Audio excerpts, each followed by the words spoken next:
Hello friends, my name is Pankaj Vaishnav and we are understanding chapter 1 of class 10th that is resource and development. अभी तक हम इस chapter के दो part समझ चुके हैं जिसमें हमने समझा कि रिसोर्स क्या होते हैं और रिसोर्स का क्लासिफिकेशन अलग अलग बेसिस पे कैसे किया जाता है। फिर हमने समझा कि रिसोर्स का डेवलपमेंट क्यों जरूरी है, लेकिन रिसोर्स डेवलपमेंट के नाम पर हमने रिसोर्सेस का इनडिस्क्रिमिनेट एक्सप्लॉयटेशन किया है, जिसकी वजह से बहुत सारी प्रॉब्लम्स हम फेस कर रहे हैं और पर्टिकुलरली एनवायरमेंटल प्रॉब्लम। और इन एनवायरमेंटल प्रॉब्लम को टैकल करने के लिए हमने पास्ट में कौन कौन से स्टेप्स उठाए हैं। आज के इस पार्ट में हमें समझना है कि रिसोर्स प्लानिंग क्या होती है, रिसोर्स प्लानिंग क्यों जरूरी है पर्टिकुलरली इंडिया के केस में, और हम रिसोर्स का कंजर्वेशन कैसे कर सकते हैं और रिसोर्स कंजर्वेशन के लिए कुछ इंपॉर्टेंट लीडर्स ने, कुछ इंपॉर्टेंट थिंकर्स ने पास्ट में क्या क्या बातें कही है। तो आज के इस पार्ट में जो भी बातें हम समझेंगे उससे अपनी कॉम्पिटेंसी क्या डेवलप होगी, हम समझ पाएंगे कि रिसोर्स प्लानिंग क्या होती है, रिसोर्स प्लानिंग की नीड क्यों है पर्टिकुलरली इंडिया के केस में, और रिसोर्स प्लानिंग के अलग अलग स्टेप्स कौन से हैं। तो शुरू करते हैं और समझते हैं रिसोर्स प्लानिंग को। रिसोर्स प्लानिंग का मतलब होता है कि एक प्लानिंग के साथ सोच समझकर वाइजली हम रिसोर्सेज का यूज करें। जैसे कि हम पढ़ाई करने के लिए, स्टडी करने के लिए टाइम टेबल बनाते हैं, यह भी एक प्रकार की प्लानिंग है, हम सोच समझकर कोई काम कर रहे हैं। तो रिसोर्स प्लानिंग का मतलब है कि आप सोच समझकर वाइजली रिसोर्सेज का यूज करो। और इसकी जरूरत क्यों है, इसकी नीड क्यों है? क्योंकि पूरे वर्ल्ड में सब जगह रिसोर्स समान रूप से बटे हुए नहीं हैं। अलग अलग प्लेसेस पे अलग अलग प्रकार के रिसोर्सेस मिलते हैं, और पर्टिकुलरली इंडिया में, अपने प्यारी कंट्री में, तो अलग अलग जगह पर अलग अलग रिसोर्सेस मिलते हैं। तो what is resource planning? Strategy for wise use of resource. ये एक स्ट्रेटेजी है जिसमें हम रिसोर्स को सोच समझकर यूज करते हैं। It is crucial for addressing resource imbalance. मैंने जैसे आपको बताया कि अलग अलग जगह पर अलग अलग टाइप के रिसोर्सेज मिलते हैं, या यूं कह सकते हैं हम कि रिसोर्स का इम्बैलेंस है, बैलेंस तरीके से सब जगह रिसोर्स नहीं बटे हुए हैं। तो रिसोर्स प्लानिंग करना बहुत ज्यादा क्रूशियल बन जाता है जब किसी जगह पर रिसोर्स का इम्बैलेंस हो, और पर्टिकुलरली इंडिया के केस में तो और भी ज्यादा इंपॉर्टेंट हो जाता है, क्योंकि इंडिया में इन रिसोर्स का डिस्ट्रीब्यूशन बहुत ज्यादा अनइवन है। जैसे कि राजस्थान में आपको मालूम होगा कि solar energy and wind energy बहुत रिचली अवेलेबल है, जबकि वाटर रिसोर्सेज की यहां पर कमी देखने को मिलती है। वहीं एमपी, छत्तीसगढ़ एंड झारखंड में मिनरल रिसोर्स बहुत ज्यादा है। वहीं कंट्री के बाकी पार्ट्स में आपको मिनरल ज्यादा देखने को नहीं मिलेंगे। वहीं बात करें अरुणाचल प्रदेश की, जो कि सबसे ईस्टर्न स्टेट है इंडिया का, अरुणाचल प्रदेश में आपको वाटर रिसोर्स रिचली मिल जाएंगे, लेकिन यहां पर बेसिक इंफ्रास्ट्रक्चर की आपको कमी देखने को मिलेगी। वहीं लद्दाख, जो कि इंडिया का सबसे नदर्न पार्ट है, एक यूनियन टेरिटरी है, यहां पर कल्चरली रिचनेस मिल जाएगी, लेकिन वाटर की यहां पर कमी देखने को मिलेगी। यहां बेसिक इंफ्रास्ट्रक्चर और कुछ वाइटल मिनरल्स की कमी देखने को मिलेगी। तो इंडिया के केस में तो रिसोर्स प्लानिंग बहुत ज्यादा इंपॉर्टेंट हो जाता है। तो रिसोर्स प्लानिंग क्यों जरूरी है, इसके एग्जाम्पल के तौर पर हम देख सकते हैं कि मध्य प्रदेश, छत्तीसगढ़ एंड झारखंड ये ऐसे स्टेट्स हैं जहां पर मिनरल्स और कोल रिसोर्स बहुत अबंडेंटली मिल जाएंगे। इंडिया के बाकी पार्ट्स में इन मिनरल रिसोर्सेज की कमी देखने को मिलेगी। वहीं अरुणाचल प्रदेश वाला जो पार्ट है, वहां पर आपको वाटर रिसोर्स तो एम्पल मिल जाएंगे, लेकिन बेसिक इंफ्रास्ट्रक्चर की कमी देखने को मिलेगी। बेसिक इंफ्रास्ट्रक्चर मतलब road infrastructure, railway infrastructure, water infrastructure, जिसमें हम नलों के माध्यम से घर पे पानी पहुंचाते हैं, ऐसे बेसिक इंफ्रास्ट्रक्चर की हमें कमी देखने को मिलेगी। बात करें राजस्थान की, तो राजस्थान में विंड एनर्जी और सोलर एनर्जी ये तो रिचली मिल जाएगी, लेकिन यहां पर वाटर रिसोर्स की कमी देखने को मिलेगी। वहीं लद्दाख में, जो कि इंडिया का सबसे नदन मोस्ट पार्ट है, एक यूनियन टेरिटरी है, यहां पर रिच कल्चरल हेरिटेज देखने को मिलेगा, लेकिन यहां पर बेसिक इंफ्रास्ट्रक्चर की कमी देखने को मिलेगी, वाटर रिसोर्स की कमी देखने को मिलेगी, और कुछ इंपॉर्टेंट मिनरल्स की यहां पर कमी देखने को मिलेगी। तो हम ये कह सकते हैं कि पर्टिकुलरली इंडिया में क्योंकि रिसोर्स अनइवनली डिस्ट्रीब्यूट है, तो रिसोर्स प्लानिंग की बहुत ज्यादा जरूरत है। लेकिन रिसोर्स प्लानिंग जो है वो इतना ज्यादा इजी नहीं है। ये एक कॉम्प्लेक्स प्रोसेस है, इसमें मल्टीपल स्टेप्स होते हैं, सिर्फ एक स्टेप नहीं होता है, या बहुत इजी प्रोसेस नहीं है। रिसोर्स प्लानिंग करना तो बहुत ज्यादा कॉम्प्लेक्स प्रोसेस है। कौन कौन से स्टेप्स आते हैं? मेनली 3 स्टेप्स आते हैं। फर्स्ट स्टेप्स में हम identification and inventory of resources बनाते हैं। मतलब इंडिया के अलग अलग पार्ट में हम देखते हैं, आइडेंटिफाई करते हैं कि वहां पर कौन कौन से रिसोर्स मिलते हैं, और फिर उसकी इन्वेंट्री बनाते हैं। एक तरीके से हम नोट डाउन करते हैं कि अच्छा, राजस्थान में ये रिसोर्सेज हैं, तमिलनाडु में ये रिसोर्सेज है, अरुणाचल प्रदेश में ये रिसोर्सेज है, ऊपर लद्दाख में ये रिसोर्स है। इस प्रकार हम एक इन्वेंट्री बनाते हैं, जिसमें सर्वे किया जाएगा, अलग अलग पार्ट्स का मैपिंग की जाएगी, एक मैप बनाया जाएगा कि हाँ, इंडिया के नदन पार्ट में ये वाले रिसोर्स है, वेस्टर्न पार्ट में ये रिसोर्स हैं, सदर्न पार्ट में ये रिसोर्सेज हैं, ईस्टर्न पार्ट में ये अलग अलग रिसोर्स है। इस प्रकार एक मैपिंग बनाई जाएगी और चेक किया जाएगा कि क्वालिटी क्या है और क्वांटिटी क्या है। रिसोर्सेज तो मिल रहे हैं, वो कितनी क्वांटिटी में मिल रहे हैं और किस प्रकार की क्वालिटी हो रही है, तो मेजरमेंट किया जाएगा, उसकी क्वालिटी और क्वांटिटी चेक की जाएगी। स्टेप 2 में एक प्लान स्ट्रक्चर बनाया जाएगा कि अब हम पता कर चुके हैं कि कहां कहां पर कौन से रिसोर्सेज मिल रहे हैं, उनकी क्वांटिटी क्या है, उनकी क्वालिटी क्या है, अब इनका हमें डेवलपमेंट करना है।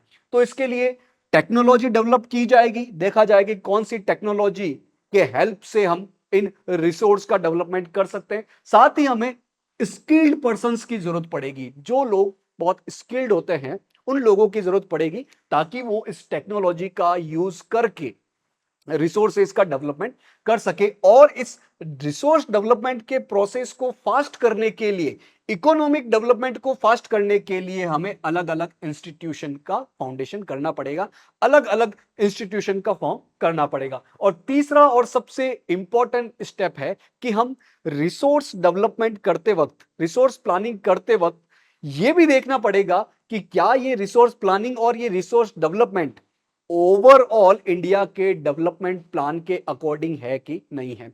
जैसे कि सेंट्रल गवर्नमेंट ने प्लान बनाया कि हमें पॉवर्टी को रिड्यूस करना है, पॉवर्टी को रिमूव करना है, गरीबी को कम करना है, तो ये एक नेशनल प्लान हो गया है। दूसरी तरफ हम कर रहे हैं resource planning, resource development.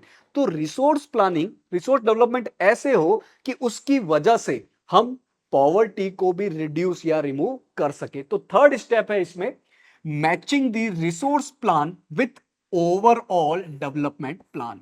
India का जो ओवरऑल डेवलपमेंट प्लान है उसके साथ ये मैच होना चाहिए, रिसोर्स प्लान और रिसोर्स डेवलपमेंट। तो रिसोर्स प्लानिंग इंडिया में हो रही है, लेकिन ये एक कॉम्प्लेक्स प्रोसेस है और इसमें अलग अलग स्टेप्स इन्वॉल्व होते हैं।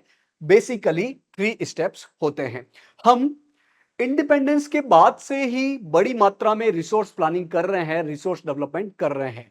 1947 में इंडिया ने इंडिपेंडेंस प्राप्त किया, तब से ही हम अलग अलग इंस्टीट्यूशन, अलग अलग स्कीम्स की हेल्प से रिसोर्स प्लानिंग कर रहे हैं। बात करते हैं डेवलपमेंट की, कि क्या डेवलपमेंट रिसोर्स हो जाने से ही हो जाएगा क्या? कि किसी जगह पर, किसी प्लेस पर रिसोर्सेस है बड़ी मात्रा में, वो प्लेस, वो एरिया किसी रिसोर्स में रिच है, तो क्या सिर्फ रिसोर्स रिचनेस से ही डेवलपमेंट हो जाएगा क्या? नहीं, इसके साथ साथ जरूरत पड़ेगी टेक्नोलॉजी की और इंस्टीट्यूशन की। एग्जाम्पल से इसको समझते हैं, इंडिया के कुछ स्टेट्स का एग्जाम्पल ही लेते हैं। जैसे कि उड़ीसा और झारखंड को, उड़ीसा और झारखंड को देखिए आप इस मैप पर, ये है, ऊपर है झारखंड, नीचे है उड़ीसा। तो उड़ीसा और झारखंड वाले एरिया में अलग अलग मिनरल रिसोर्स बहुत ज्यादा देखने को मिल जाएंगे। ये एरिया जो है वो मिनरल के मामले में रिच है, लेकिन बात की जाए कि ये इकोनॉमिकली कैसे हैं, इकोनॉमिकली भी रिच होने चाहिए क्योंकि यहां पर रिसोर्स मिलते हैं, लेकिन ये इकोनॉमिकली बैकवर्ड है, यहां पर ज्यादा डेवलपमेंट नहीं हुआ है क्योंकि रिसोर्स होते हुए भी यहां पर रिसोर्स डेवलपमेंट नहीं हो पाया है। क्यों? क्योंकि टेक्नोलॉजी और इंस्टीट्यूशन की कमी है। दूसरा एग्जांपल देखते हैं, Punjab and Haryana. Punjab and Haryana India के नदर्न वेस्टर्न पार्ट में है, ऊपर है पंजाब, नीचे है हरियाणा। तो ये रिसोर्स के मामले में पुअर है, यहां पर ज्यादा रिसोर्स देखने को नहीं मिलेंगे। लेकिन बात की जाए इकोनॉमिकली तो ये इकोनॉमिकली डेवलप्ड स्टेट्स में आते हैं। क्यों? क्योंकि इनके पास टेक्नोलॉजी और इंस्टीट्यूशन है। तो सिर्फ रिसोर्स होने से ही हम डेवलपमेंट नहीं कर सकते, रिसोर्स के साथ साथ टेक्नोलॉजी भी होनी चाहिए और इंस्टीट्यूशन भी होने चाहिए। इसको वर्ल्ड लेवल पर एक एग्जांपल से समझते हैं, कोलोनियलिज्म से समझते हैं। कोलोनियलिज्म का मतलब क्या होता है? जैसे कि आपने हिस्ट्री में पढ़ा होगा कि ये जो यूरोपियन कंट्रीज है, पोर्तुगल, ब्रिटेन, फ्रांस, इन्होंने वर्ल्ड के अलग अलग कंट्री को अपना गुलाम बनाया और उसमें इंडिया पर भी मेनली ब्रिटिशर्स ने लगभग 200 इयर्स तक राज किया। इसका मेन कारण क्या था? इन्होंने देख लिया था कि इंडिया जो है वो रिसोर्स में रिच है, लेकिन इंडिया के पास टेक्नोलॉजी और इंस्टीट्यूशन नहीं है। तो ये भारत में आए, अपने रिसोर्स, बिकॉज इनके पास टेक्नोलॉजी और इंस्टीट्यूशन थे, तो अपने रिसोर्स को इन्होंने एक्सट्रैक्ट किया और अपने कंट्री में ले जाकर और टेक्नोलॉजी की हेल्प से इन्होंने उसको कुछ और रिसोर्स में बदल दिया और वापस में इन मॉडिफाइड रिसोर्स को वापस भारत में ही, इंडिया में आकर ही बेच दिया। तो इससे हम ये लेसन ले सकते हैं कि जिन कंट्रीज के पास टेक्नोलॉजी और इंस्टीट्यूशन है वो दूसरे के रिसोर्स को भी एक्सप्लॉइट कर सकते हैं। तो हम कोलोनियलिज्म से क्या लेसन प्राप्त कर सकते हैं कि कोलोनाइजर्स, मतलब ये जो कंट्री है ब्रिटेन, फ्रांस, पोर्तुगल, इन्होंने जो रिसोर्स रिच कंट्रीज थी उनको टारगेट किया कि हां हमें यहां पर जाना है। जैसे कि ये इंडिया है और इंडिया में हम जानते हैं कि कॉटन, स्पाइसेस, ये रिसोर्सेज बहुत ज्यादा थे, आज भी ज्यादा है। तो इन्होंने क्या किया? कॉटन को लिया, अपने कंट्रीज में भेजा, अपनी कंट्रीज में जो इंडस्ट्रीज है, जो टेक्नोलॉजी है, उसकी हेल्प से इस कॉटन का इन्होंने क्लोथ बनाया और उस क्लोथ को वापस इंडिया के मार्केट में ही बेच दिया। तो इस तरीके से इन्होंने बहुत लंबे समय तक राज किया। तो colonizers targeted resource rich regions. Their technological development help them to exploit resources of colonies. तो उनकी टेक्नोलॉजी डेवलपमेंट की वजह से, उसकी वजह से ये इन कॉलोनीज के रिसोर्स को एक्सप्लॉइट कर पाए और अपना डेवलपमेंट कर पाए। India has experienced all this in different phases of colonization. तो इंडिया ने इस सब को फेस किया है, इंडिया ने इनसे लेशन भी लिया है। तो इंडिया में डेवलपमेंट और पर्टिकुलरली रिसोर्स डेवलपमेंट में क्या क्या इन्वॉल्व होता है? अपने पास रिसोर्स की अवेलेबिलिटी है, अलग अलग एरिया में अलग अलग टाइप के रिसोर्स अवेलेबल है, अपने पास टेक्नोलॉजी भी है प्रेजेंट डेट में, अपने पास हिस्टोरिकल एक्सपीरियंस भी है, हमने ब्रिटिशर से बहुत कुछ सीखा है कि कैसे रिसोर्स होने के साथ साथ टेक्नोलॉजी और इंस्टीट्यूशन भी होने चाहिए यदि आप रिसोर्स डेवलपमेंट और डेवलपमेंट करना चाहते हो। साथ ही क्वालिटी ऑफ ह्यूमन रिसोर्स पे भी हम ध्यान दे रहे हैं।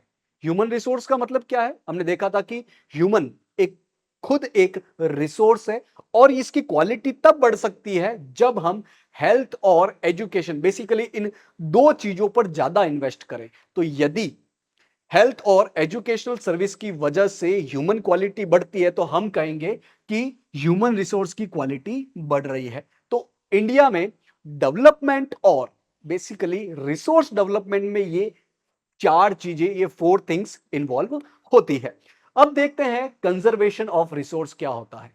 हमने देखा कि रिसोर्स का एक्सप्लॉइटेशन होने की वजह से बहुत सारे प्रॉब्लम्स हम फेस कर रहे हैं। तो एक तरीका यह भी है कंजर्वेशन ऑफ रिसोर्स की, इन रिसोर्स का हमें कंजर्वेशन करना है। इन रिसोर्सेज को हमें बचाना है।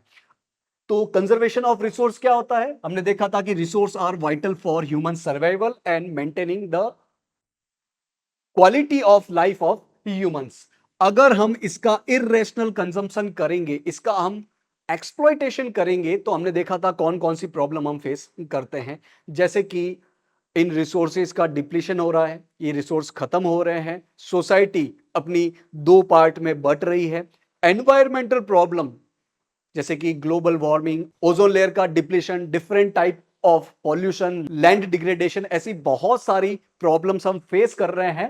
तो ये प्रॉब्लम्स हम फेस नहीं करें, इसीलिए एक स्ट्रेटेजी है कंजर्वेशन ऑफ रिसोर्स। रिसोर्स को हमें बचाना है।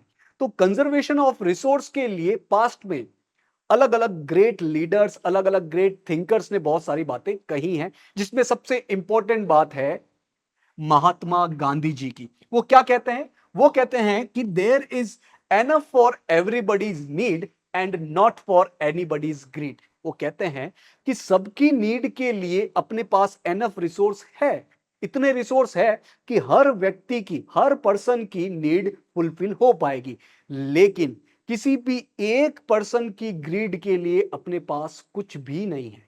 कहने का मतलब, यदि हम ह्यूमंस अपनी नीड तक रिसोर्स को यूज कर रहे हैं तो ठीक है, लेकिन यदि हम ग्रीड के चक्कर में इन रिसोर्सेज का एक्सप्लॉइटेशन कर रहे हैं तो फ्यूचर में हमें ही प्रॉब्लम्स होने वाली है। ये हम आज फेस भी कर रहे हैं।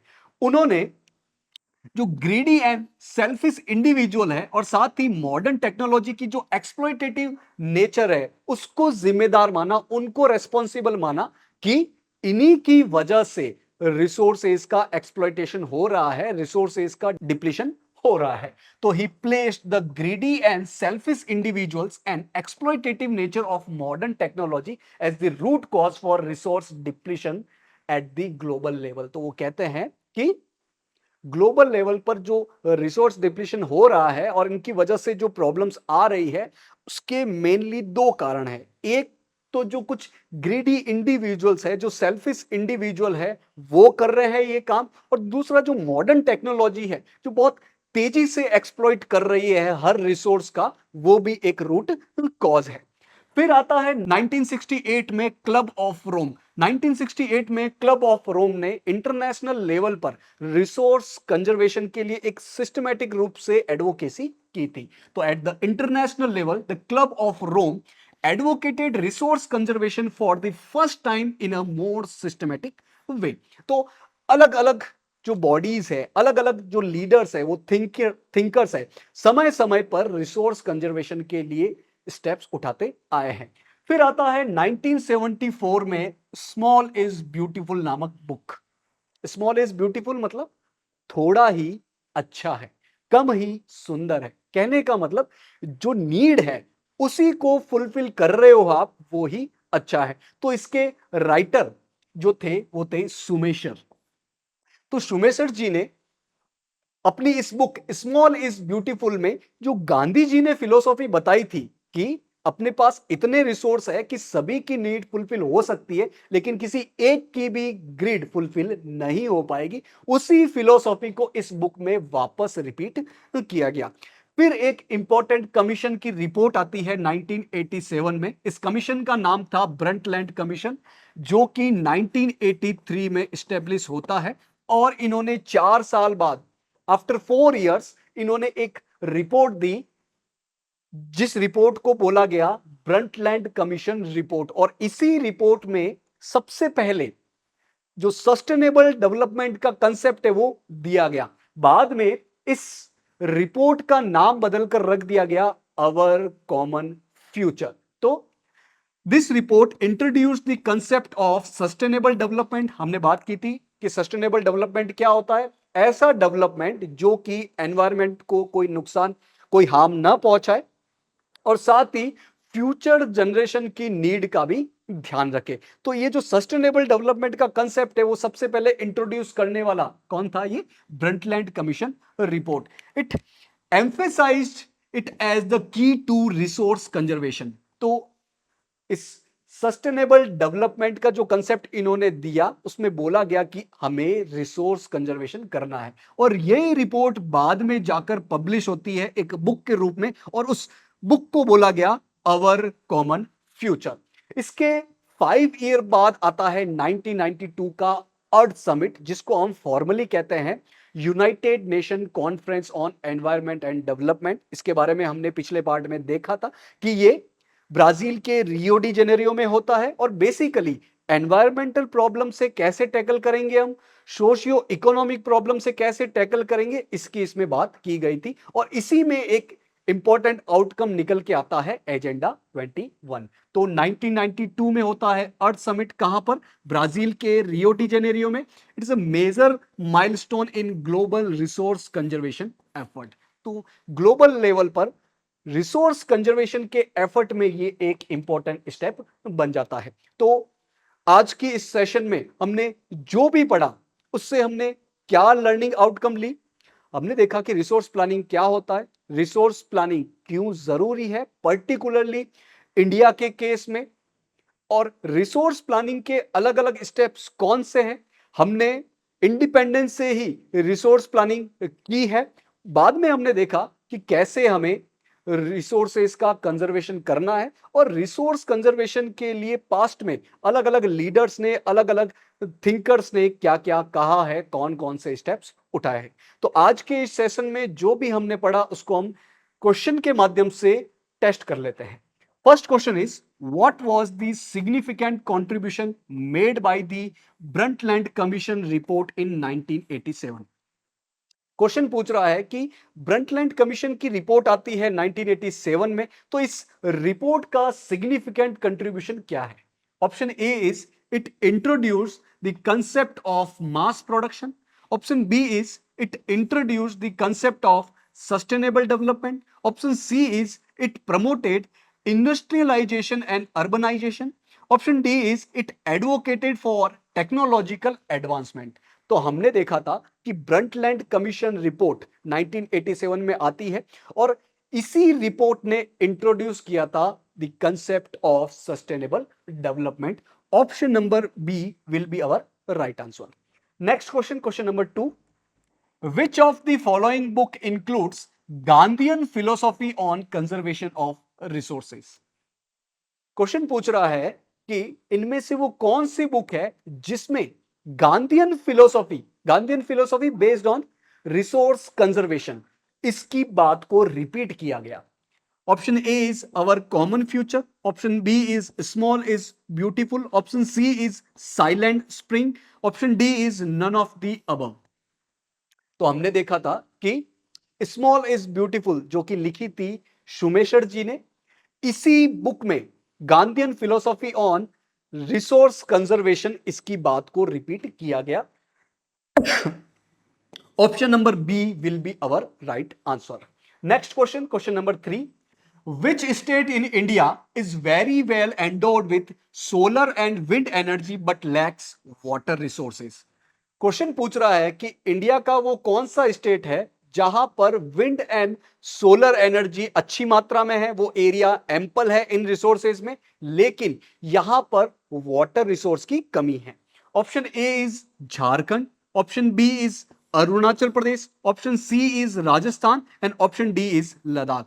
तो हमने देखा था कि राजस्थान एक ऐसा स्टेट है जहां पर सोलर और विंड एनर्जी बड़ी मात्रा में, अच्छी मात्रा में मिलेगी, लेकिन ये एरिया पुअर है वाटर रिसोर्स में। Option number C will be our right answer.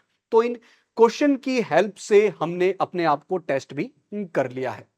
तो होप कि आज की क्लास में हमने जो भी पढ़ा आपको समझ में आया होगा। Thank you for joining today's session.